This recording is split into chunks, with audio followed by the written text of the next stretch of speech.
Well, I thank you for coming out and supporting me and doing this. If I offended anyone tonight, I want you to know I don't give a shit. They're all just jokes. And if you take it personally, it's your problem. You've been great. And thanks to my wife, who's actually here tonight, who had to go sit through all this shit. Yeah.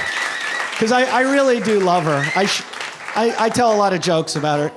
She fucks with me all the time, too. My wife is evil. She really is. Like, last summer, I got a thing called Bell's palsy.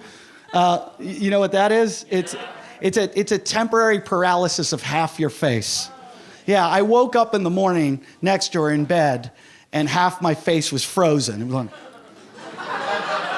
And I look at her, and she goes, "What the fuck is wrong with your face?" And I go, "You don't look so good in the morning either." And she goes, "No, go look in the mirror." And I was like, "Yeah!" I couldn't close my eye. One eye would shut, so when I would try to blink, I would wink.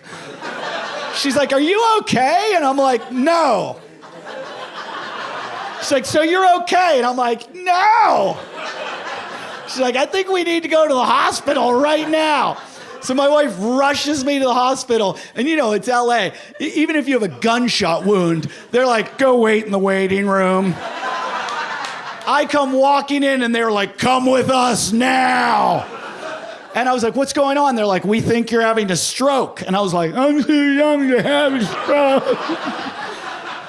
And the doctor's like, "Apparently not." So they start hooking me up. They put every wire on me. They're putting EKGs and CAT scans, and my wife's joining Tinder. And they run all these tests on me, and then they make me go sit in the waiting room with her while we wait for the results. And I put her on my good side, and I'm like, "It's gonna be okay." And she's swiping left. And the doctor finally comes out and he goes, "I have great news. I have great news." He goes, "You're not having a stroke. You just have Bell's palsy." And I go, "Just?" And he goes, "Don't worry, it's only temporary." And I go, "How temporary?" I swear to God, he goes, "Eh." That's how you describe a salad bar. Not my frozen half a fucking face. Eh. And I go, "What is it?" He goes, "Oh, it's just half your face is temporary paralyzed." And I go, "Oh." And I was like, "Okay." And I go, "What caused this?" And the guy looks at me and he goes, "It's caused by a herpetic virus." And my wife was like good with that, and she was ready to go. And I'm not that astute. And I look at him and I go, "Herpetic?" And he looks at me like, "You're out of here, dude, go." And I go, "Herpetic?" And he's like, "Oh, herpes."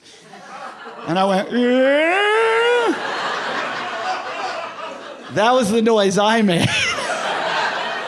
My wife's was a little different. My wife was like, "What the fuck did you just say? Did you say he has herpes, which means he probably gave me herpes?" She's like, "You have herpes, you fuck." And she tried to murder me in an emergency room. If you're gonna get murdered, it's the best place for it to happen. Literally, she's screaming at me that the whole emergency room shut down. Like it was like a Maury Povich show. Where everyone's like, oh, like there was a guy resuscitating a patient that was like, "I gotta see this shit." She's screaming, the doctor has to stop. He's like, "Stop, leave him alone, leave him alone." He goes, "It's not the bad herpes, it's not the bad herpes."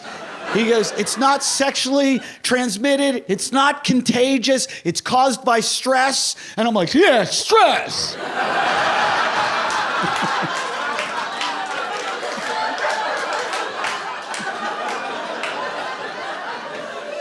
And the doctor goes, "It's not the bad herpes."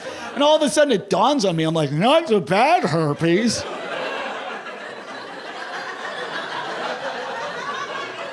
I got drool coming out of my mouth.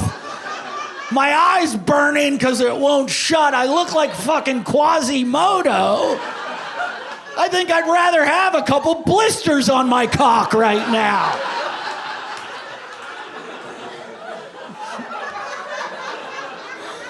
My wife is now enjoying it. She goes, come on, stroke face, let's go. Thanks a lot, you guys. You've been unbelievable. Thank you so much. Thank you, Ice House. Thank you, Jimmy. Thank you, guys. I love you. Thank you.